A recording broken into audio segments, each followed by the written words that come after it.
नमस्कार। सुबह के 10 बज चुके हैं और हम हाजिर हैं लेकर हमारी ये विशेष बुलेटिन न्यूज एट 10, जहां कई बड़ी खबरों पर विस्तार से रहती है हमारी नजर। मैं हूं शहला निगार। चलिए शुरुआत करते हैं इस वक्त की सुर्खियों के साथ। बिहार में संयुक्त प्रेस कॉन्फ्रेंस के बाद साफ होगी महागठबंधन की स्थिति। एनडीए ने भी तेज किया प्रचार अभियान। डिप्टी सीएम सम्राट चौधरी ने कहा, सहयोग और सामंजस्य ही एनडीए का आधार। दिल्ली में आज गृह मंत्रालय और लद्दाख के संगठनों की बैठक। लद्दाख के क्षेत्रीय मुद्दों पर होगी बातचीत।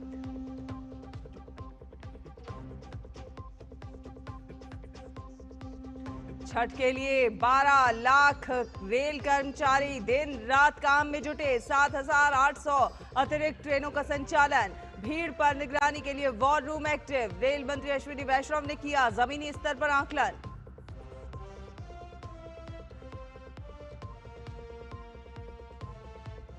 पीएम मोदी ने दीपावली शुभकामनाओं के लिए जताया अमेरिकी राष्ट्रपति ट्रंप का आभार। कहा, दोनों महान लोकतंत्र दुनिया को आशा की किरण दिखाते रहेंगे। दोहराई आतंकवाद के सभी रूपों के खिलाफ एकजुटता की प्रतिबद्धता।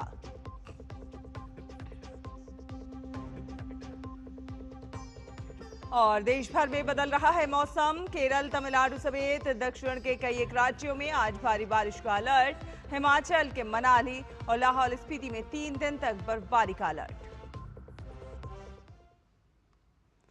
तो बिहार का चुनावी संग्राम अपने पूरे चरम पर है। नामांकन की प्रक्रिया पूरी होते ही सियासी तापमान भी बढ़ गया है। एक तरफ एनडीए एकजुटता और तालमेल की मिसाल पेश करते हुए पूरे दमखम के साथ मैदान में उतर चुका है, तो वहीं दूसरी तरफ महागठबंधन में सीटों को लेकर मचा घमासान थमने का नाम ही नहीं ले रहा है। जहां एनडीए के तमाम बड़े नेता प्रचार अभियान को धार दे रहे हैं, तो वहीं महागठबंधन के भीतर की असहमति अब खुले तौर पर सबके सामने आने लगी है। आपको दिखाते हैं बिहार के रण का पूरा हाल इस रिपोर्ट में। बिहार में विधानसभा चुनाव के लिए नामांकन की प्रक्रिया पूरी होने के साथ ही चुनाव प्रचार तेज हो चुका है। एनडीए ने अपने घटक दलों के साथ सीट बंटवारे से लेकर नामांकन तक में आपसी सहमति और सहयोग की मिसाल पेश करते हुए चुनावी मिशन के साथ मैदान में है। मुख्यमंत्री नीतीश कुमार सहित सभी एनडीए नेता प्रचार अभियान के लिए मैदान में उतर चुके हैं। लोग शाम के बाद घर से बाहर नहीं निकलते थे। समाज में कितना विवाद होता था, कितना हिंदू मुस्लिम झगड़ा होता था, तो उनके समय में कोई काम नहीं था। और जब उसके बाद हम लोगों को मौका मिला तो हम लोगों ने सबके लिए काम किया। शुरू से ही बिहार के विकास का काम हो रहा। अब किसी प्रकार के डर एवं भय का वातावरण नहीं है। वहीं राज्य में सीटों को लेकर महागठबंधन में फंसा पेच सुलझने का नाम नहीं ले रहा। गठबंधन की ओर से अब तक कोई औपचारिक ऐलान सामने नहीं आ पाया है। हालत यह है कि प्रदेश की कुल 243 विधानसभा सीटों पर महागठबंधन की तरफ से 250 से ज्यादा उम्मीदवार मैदान में हैं। लगभग 12 सीटों पर महागठबंधन के उम्मीदवार आमने सामने हैं। कमाल की बात यह है कि राजद और कांग्रेस खुद 7 सीटों पर सीधी लड़ाई में है। माना जा रहा है कि महागठबंधन में मची खींचतान ने जहां झारखंड मुक्ति मोर्चा को असहज कर दिया है, वहीं मुकेश सहनी जैसे नेताओं के अस्तित्व पर संकट का समय शुरू हो चुका है। उधर झारखंड मुक्ति मोर्चा का दावा है कि कांग्रेस और राजद ने गठबंधन धर्म का पालन नहीं किया है। जेएमएम ने गठबंधन पर पुनर्विचार की भी धमकी दे डाली है। इंडिया गठबंधन के तरफ से ये बातें आई थी कि नहीं, आपको एकोमोडेट किया जाएगा, इंतजार करें, लेकिन इंतजार की इंतहा हो गई। अंततः गठबंधन में कहीं जगह नहीं मिला, सिर्फ भ्रम पैदा किया गया। गठबंधन में पहले से ही जेएम नहीं है। इंडिया ब्लॉक में जरूर है, लेकिन बिहार के गठबंधन में वो नहीं है। और रहा कि अभी क्या लड़ रहे हैं नहीं लड़ रहे, वो हम लोग को उतना आइडिया नहीं है। लेकिन ठीक है, सब स्वतंत्र है, सब पार्टी लड़ने के लिए। गठबंधन में मचे सरफुटोवल पर एनडीए नेताओं ने तंज कसा है। भाजपा जहां महागठबंधन को टुकड़े टुकड़े गठबंधन बता रही है, तो वहीं जदयू का कहना है कि महागठबंधन जैसे किसी गठबंधन का अस्तित्व नहीं बचा है। मतदाता यही देख रही है कि जो महागठबंधन, जो राष्ट्रीय Janata Dal, Congress, communist, VIP, JMM seat का बंटवारा नहीं कर सकती है, वो सरकार क्या चलाएगी। अभी ही सीट के लिए अभी ही मारामारी चल रही, वो बिहार का क्या करेंगे। जब 150 4-5 पार्टी मिलकर के नहीं लड़ सकते हैं, तो 13 करोड़ लोग को क्या संभालेंगे। जिस तरीके से समन्वय नहीं बैठ पाया है, इसका बहुत बड़ा खामियाजा महागठबंधन को भुगतना पड़ेगा। एनडीए वैसे ही मजबूती से आगे बढ़ रहा था, पर अब तो कहीं ना कहीं महागठबंधन ने हम लोग को कई ऐसी सीट जो संभवतः हम लोग के लिए मुश्किल हो रही थी, उस पर भी वॉक ओवर दे दिया। हालांकि इतना सब कुछ होने के बाद भी राजद और कांग्रेस का दावा है कि महागठबंधन में सब कुछ ठीक है। वे इसे फ्रेंडली फाइट मान रहे हैं। हमारे यहाँ सब ऑल इज वेल है। कल तेजस्वी यादव जी ने ऐलान किया है, बिहार वासियों को संबोधित किया है दीपावली के अवसर पर। स्वाभाविक तौर पे ऐसे में झारखंड मुक्ति मोर्चा ने बिहार में अगर सीटों की मांग की थी तो गठबंधन के संयोजक आरजेडी नेता तेजस्वी जी हैं। अगर उन्होंने सीट देने की बात कही, उसके बाद अगर उन्होंने सीट नहीं दी तो स्वाभाविक तौर पे ये समीक्षा की बात हो सकती है। बिहार चुनाव में एनडीए बनाम इंडी गठबंधन में सीधी लड़ाई के बीच प्रशांत किशोर की जनसुराज और ओवैसी की एआईएमआईएम भी दोनों गठबंधन का कई सीटों पर सरदर्द बढ़ा सकते हैं। इस बीच निर्वाचन आयोग ने चुनावी विज्ञापन के प्रकाशन को लेकर जरूरी निर्देश जारी किया है। आयोग ने स्पष्ट किया है कि कोई भी राजनीतिक दल, उम्मीदवार या संगठन मतदान के दिन और उसके एक दिन पहले किसी भी अखबार में विज्ञापन प्रकाशित नहीं कर सकेगा जब तक कि उस विज्ञापन की पूर्व स्वीकृति राज्य या जिला स्तर की मीडिया प्रमाणन एवं निगरानी समिति से प्राप्त न हो। ब्यूरो इनपुट के साथ कुमार आलोक और मधुरेश नारायण की रिपोर्ट, डीडी न्यूज। और इस पूरे घटनाक्रम के बीच महागठबंधन आज पटना में एक संयुक्त प्रेस कॉन्फ्रेंस करेगा। इसके माध्यम से महागठबंधन बिहार चुनाव में अपनी स्थिति को स्पष्ट करने की कोशिश करेगा और इसके बाद ही महागठबंधन के सहयोगी दल अपना चुनाव प्रचार शुरू कर पाएंगे।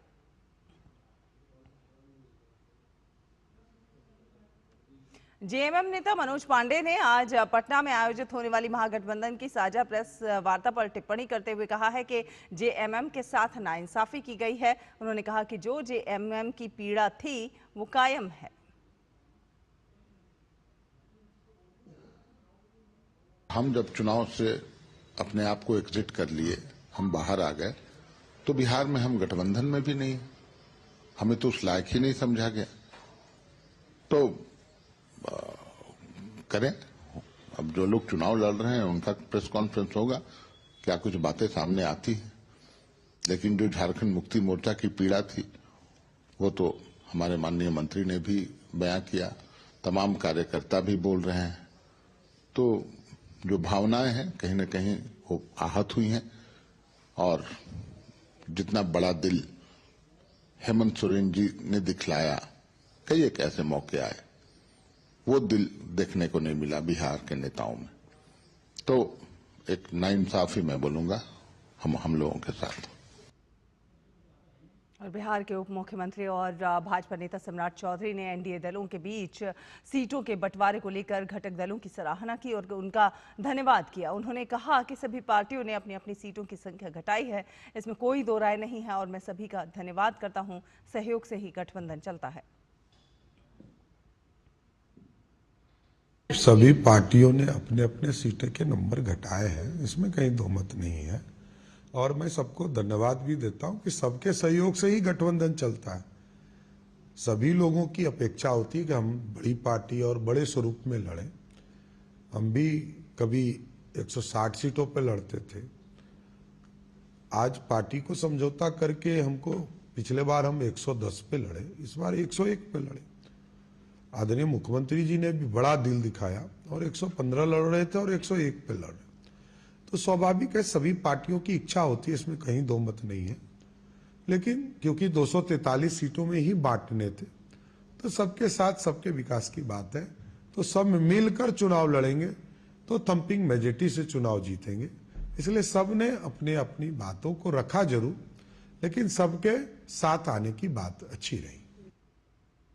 और वहीं सम्राट चौधरी ने महागठबंधन पर निशाना साधते हुए कहा कि बिहार लालू काल की अराजकता को नहीं भूला है। बिहार बहुत समझदार है और इनकी लड़ाई को पहचान चुका है कि कौन बिहार के लिए काम करेगा। ये सब मिल के भी लड़ेंगे तब भी हारेंगे, कंफर्म रहिए। लोकसभा में यही लोग बोलते थे, विधानसभा में यही बोलते थे। पिछले 3 चुनाव से तेजस्वी के नेतृत्व में सो कॉल्ड नेतृत्व लालू जी नेतृत्व करता है, प्रतिनिधि हारता रहा है। उसके पहले श्रीमती राबड़ी देवी लगातार 6 चुनाव हारते रही हैं। इसलिए कोई नई बात नहीं है, एकदम चिंता मत कीजिए। बिहार की जनता जानती है विकास और विनाश को, लालू जी की अराजकता को भी जानती है, गुंडा राज को भी जानती है, अपराधीकरण को भी जानती है और नीतीश जी के सुशासन को भी जानती है, मोदी जी के विकास मॉडल को भी जानती है। पटना एयरपोर्ट उतरिएगा, उसी से आपको विकास दिखता है। तो ये जनता बिहार की बहुत होशियार है। बिहार की जनता एक एक चीज को समझती है। फिलहाल एक छोटा सा ब्रेक के उस पार खबरों का सफर जारी रहेगा।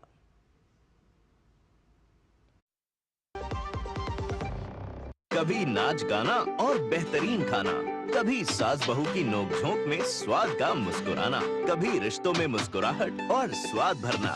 असली मसालों का उपहार MBH बनाए खास हर त्योहार, क्योंकि हर रिश्ता है स्वाद से जुड़ा।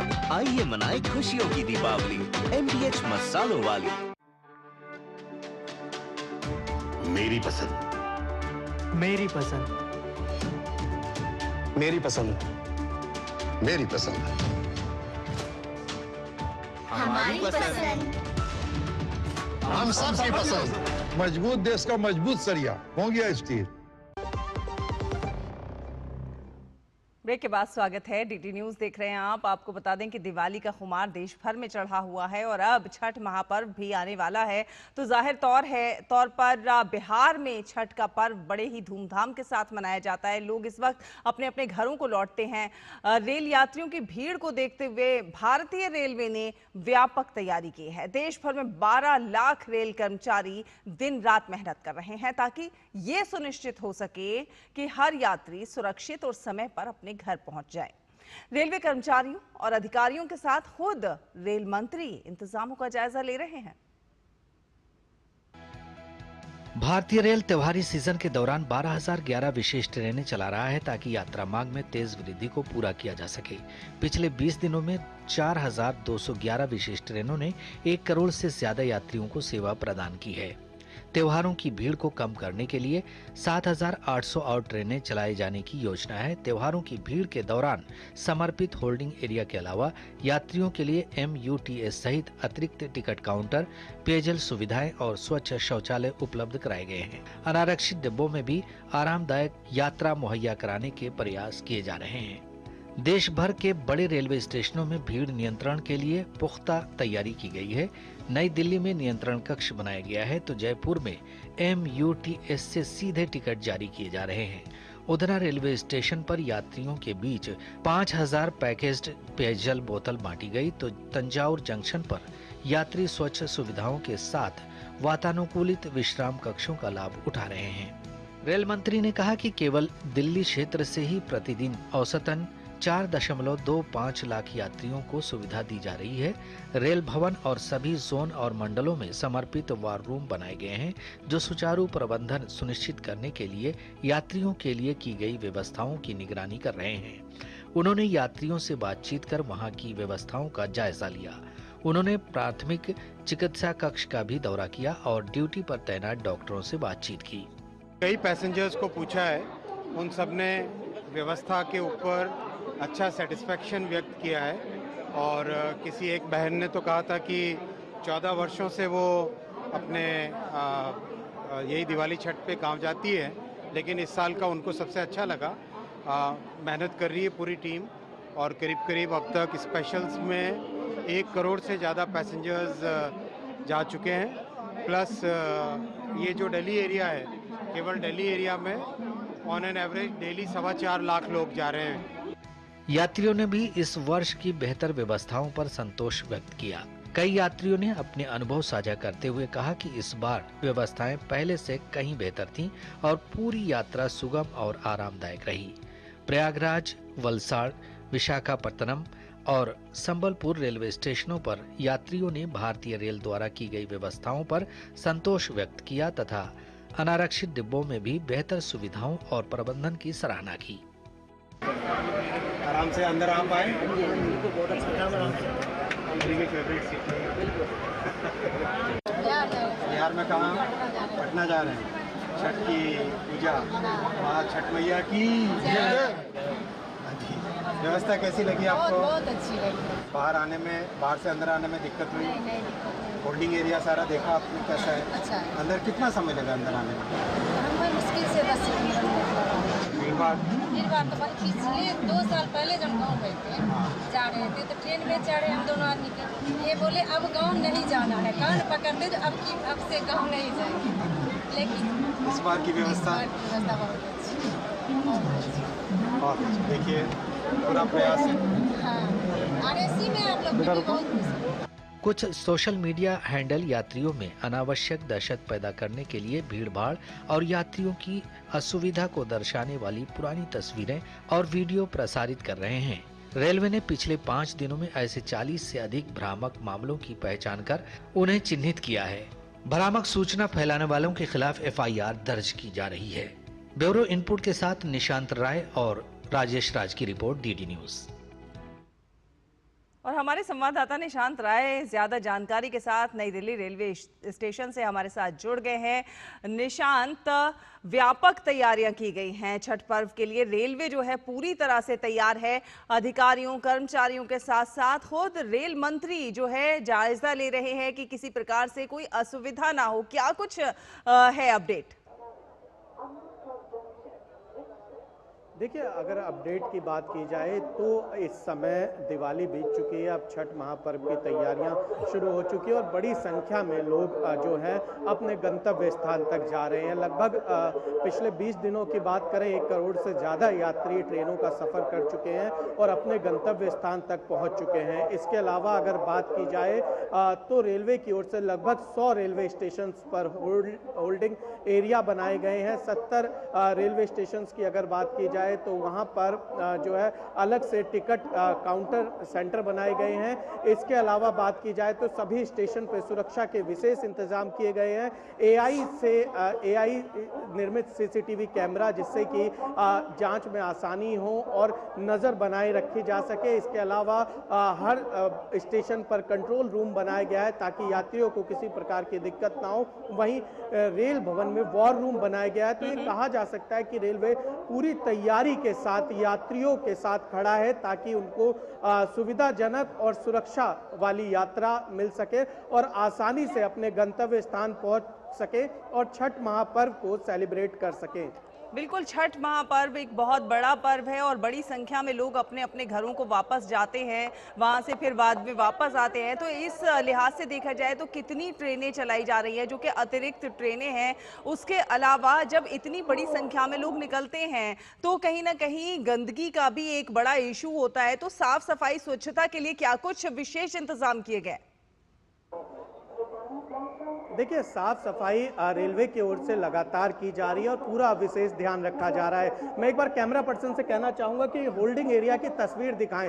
ये तस्वीर बयां करेगी कि आप पहले रेलवे स्टेशन आते थे अमूमन आम दिनों जब पैसेंजर ना के बराबर होते थे। अभी तो पीक टाइम है, पूरी तरीके से रश है और दोपहर होने वाली है और उससे पहले आपको दिखलाना चाहेंगे, आप देख सकते हैं साफ सफाई आपको बाहर नजर आ रही है पूरी तरीके से। लगातार सफाई कर्मचारी जो है यहाँ पर साफ सफाई करते हुए नजर आ रहे हैं और जो यात्री हैं वो भी इस बात का विशेष ध्यान रख रहे हैं कि गंदगी ना फैलाए। और जो प्रधानमंत्री नरेंद्र मोदी की स्वच्छता मुहिम है उसका असर अब देश के हर कोने में नजर आता है। और चूंकि रेलवे स्टेशन की बात करें, बस अड्डों की बात करें तो अमूमन लोग कहते थे यहाँ बहुत ज्यादा गंदगी होती थी, लेकिन फिलहाल स्थिति आपको कैमरे में नजर आ रही होगी और पूरी तरीके से जो ये होल्डिंग एरिया है आपको साफ नजर आ रहा है। लोग बाहर बैठे हुए हैं, लोग इंतजार कर रहे हैं अपनी बारी का, अपनी ट्रेन का। और ये कहा जा सकता है कि जो तैयारियां हैं उसका असर है कि लोग आसानी से अपने गंतव्य स्थान तक पहुंच रहे हैं। बाहर बैठने की उनको जगह दी गई है ताकि प्लेटफॉर्म पर भीड़ ना हो और जब इनकी ट्रेन प्लेटफॉर्म पर लग जाए तो यहां से आसानी से प्लेटफॉर्म पर पहुंच जाएं। निशांत, जो रेलवे की जो यात्रा है वो जहां आरामदायक है तो वहीं दूसरी तरफ ये सस्ती भी होती है और इसीलिए बहुत बड़ी संख्या में लोग रेल से यात्रा करना प्रेफर करते हैं। ऐसे में कितनी ट्रेनें हैं जो कि अतिरिक्त ट्रेनें चलाई जा रही हैं? ऐसे में कितनी जनरल ट्रेनें चलाई जा रही हैं आम लोगों के लिए? देखिए, जो नियमित ट्रेनें चल रही हैं वो लगातार चल रही हैं। इसके अलावा कई सारी नियमित ट्रेनों में बर्थ जो है वो जोड़ी गई हैं। इसके अलावा अगर बात की जाए तो लगभग 4000 से ज़्यादा स्पेशल ट्रेनें जो हैं वो चल चुकी हैं, जिनमें 1 करोड़ से ज़्यादा यात्रियों को उनके गंतव्य तक ले जाया जा चुका है। इसके अलावा लगभग 7000 ट्रेनें जो हैं वो भारतीय रेल चलाएगा। नॉर्दर्न रेलवे की बात करें तो 4700 स्पेशल ट्रेनें नॉर्दर्न रेलवे चला रहा है, जिसमें से लगभग 1000 के आसपास ट्रेनें चलाई जा चुकी हैं और यात्री अपने गंतव्य स्थान तक पहुंचाए जा चुके हैं। लेकिन ये पूरा क्रम अभी इस महीने के अंतिम तक चलेगा। फिलहाल जो यात्री हैं उनके घरों तक पहुंचाया जा रहा है, फिर उनको वापस लाने की व्यवस्था की जाएगी। टोटल संख्या जो ट्रेनों की है लगभग 12000 है। इसके अलावा कई सारी ट्रेनों में एक्स्ट्रा कोचेस जोड़े जाएंगे और ये कहा जा सकता है कि रेलवे ने पिछली बार के तमाम जो पीक टाइम में जो यात्री यात्रा करते थे उनसे सबक लेते हुए अपनी ये तैयारी पूरी की है, जिसके चलते यात्रियों को काफी सुविधा फिलहाल मिलती हुई नजर आ रही है अपने घर जाने को लेकर। चलिए निशांत, बहुत धन्यवाद ये तमाम अपडेट हमारे दर्शकों से साझा करने के लिए। धन्यवाद। फिलहाल एक छोटा सा ब्रेक के उस पार खबरों का सफर जारी रहेगा। देखते रहिए डीडी न्यूज। कभी नाच गाना और बेहतरीन खाना, कभी सास बहू की नोक-झोंक में स्वाद का मुस्कुराना, कभी रिश्तों में मुस्कुराहट और स्वाद भरना। असली मसालों का उपहार MDH बनाए खास हर त्योहार, क्योंकि हर रिश्ता है स्वाद से जुड़ा। आइए मनाए खुशियों की दीपावली MDH मसालों वाली। सुनो, एक अच्छी इंश्योरेंस पॉलिसी AI से पूछते हैं। एक ऐसी पॉलिसी जिसमें प्रीमियम पेमेंट हो लिमिटेड पर इनकम आती रहे लाइफ टाइम। LIC का जीवन उत्सव। एक ऐसी पॉलिसी जो दे होल लाइफ इंश्योरेंस कवर भी। LIC का जीवन उत्सव। वाह, चलो तो LIC की जीवन उत्सव पॉलिसी ही लेते हैं। मैं भी तुमसे यही कह रही थी। LIC का Jeevan Utsav. Life time celebration मनाइए। LIC के जीवन उत्सव के साथ फ्यूचर सेट है। ब्रेक के बाद स्वागत है। डीडी न्यूज देख रहे हैं आप। आपको बता दें, लद्दाख के मुद्दों को लेकर आज दिल्ली में एक बड़ी बैठक होनी है और ये बैठक गृह मंत्रालय और लद्दाख के संगठनों के बीच होगी। बताया जा रहा है कि इस अहम बैठक में लद्दाख के क्षेत्रीय मुद्दों पर बातचीत होगी। बैठक में लेह एपेक्स बॉडी और करगिल डेमोक्रेटिक अलायंस भाग लेंगे। इसमें दोनों संगठनों के 3 प्रतिनिधि शामिल होंगे। गृह मंत्रालय के साथ बैठक करने के लिए लेह एपेक्स बॉडी और करगिल डेमोक्रेटिक अलायंस के नेता पहले ही दिल्ली पहुंच गए हैं।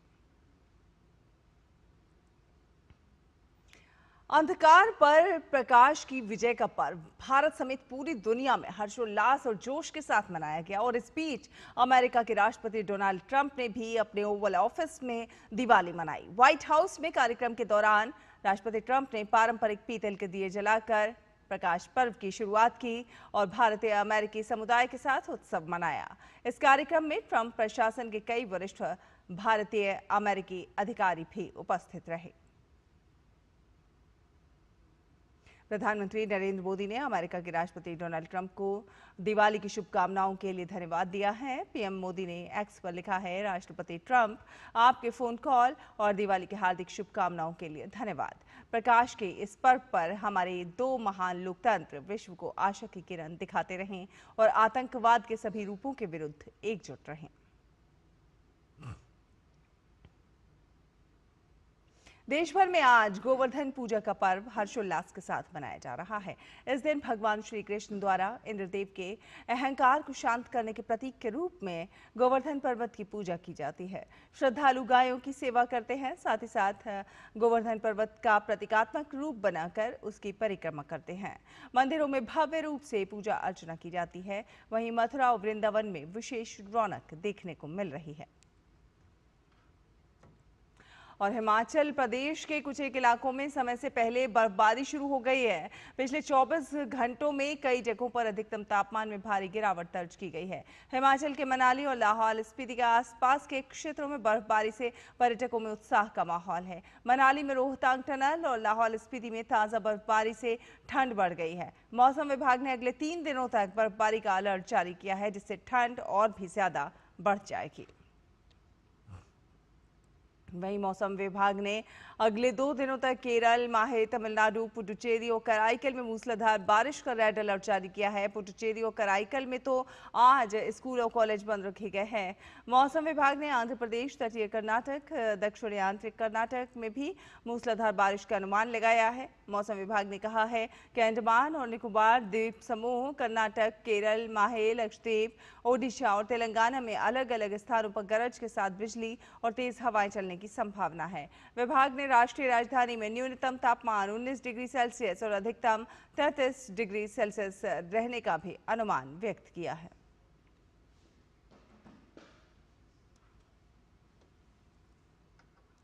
इसी के साथ इस बुलेटिन में फिलहाल इतना ही। डीडी न्यूज पर खबरों का सफर लगातार जारी रहेगा। देखते रहिए डीडी न्यूज। नमस्कार।